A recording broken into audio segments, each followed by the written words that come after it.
Hello, welcome to the channel. As we continue week 4, this week a series of SPACs, gambling and some firefighting.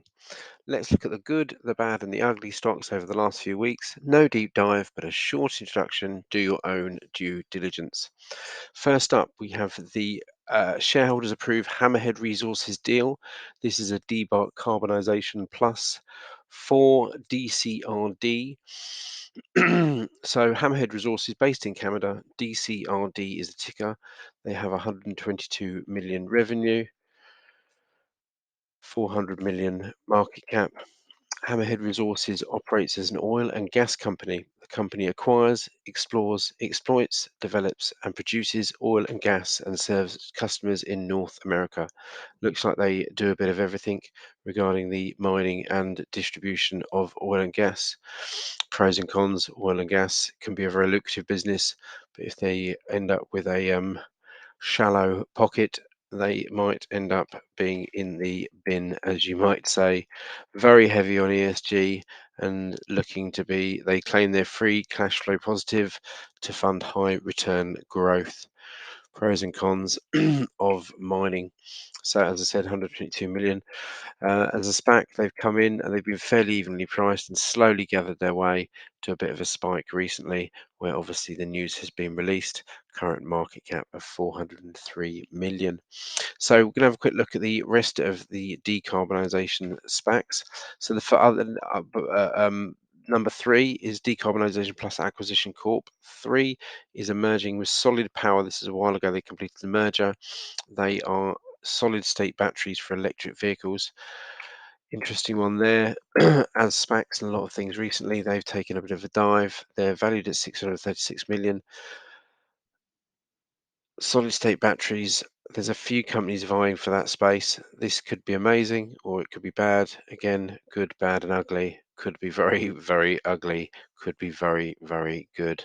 Do your own due diligence, as I say a few times. The next one is Tritium, which is a pioneer in e-mobility and EV charging infrastructure. They supply behind the scenes quite a few companies with their EV charging and were invited to the White House a while ago to help promote the American or electrify America. Tritium seems to have, they expect to earn at least 200 million, bit of revenue. The market cap at the moment is 200 million, but obviously they're not earning that anywhere near that yet, as they do a lot of behind the scenes supplying. Again, with a lot of things recently, they've taken a bit of bomb down to $1.50. Good old SPAC, how they burn in the fires. But if you think that charging and the charging network is worth a look at, have a deeper dive in Tritium because they supply cooled cables as well as charging stations for a variety of different suppliers and people within that industry.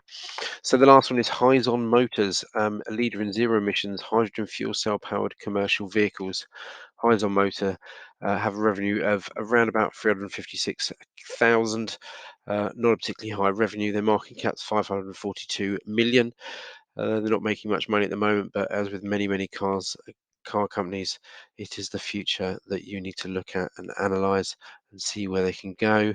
Currently at $2.23. Doesn't look, how has it gone? Started off 10 and just slowly crawled down to their current value of 223. So without making money, seem to have held up okay. The next one to look at is the UK. Now, this is a Streaks Gambling PLC have come into the market. Their purpose is for the flotation is to raise the public profile of the company and provide new funds for its expansion and long-term growth. What I found interesting about Streaks is that they don't desire you to put any money in that you earn by play. But obviously, when you earn by play, the advantage is that you earn and can play without costing you any money. But you are the marketing tool if you're doing that. But on the same hand, I had a quick look. You can also play games you pay for as well. So an interesting one, free play to earn.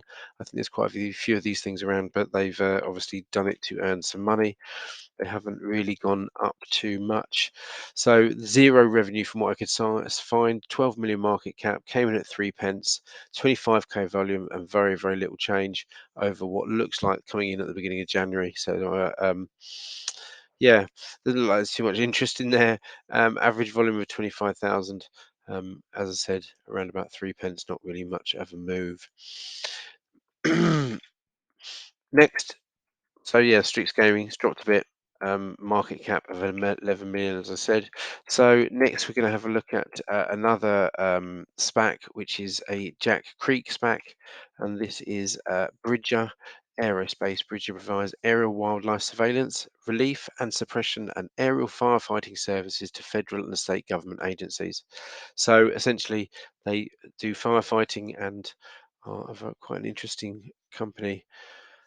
If you want to look at some of the work they do, they're obviously needed and desirable.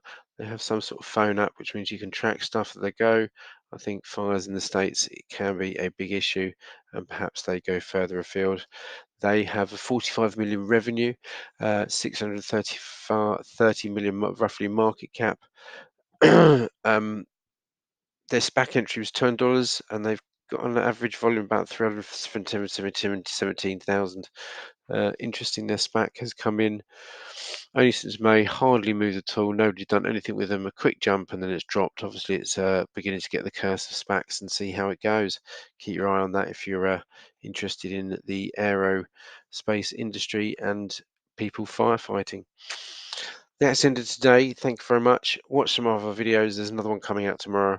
Have a lovely evening. Thank you very much. Bye bye.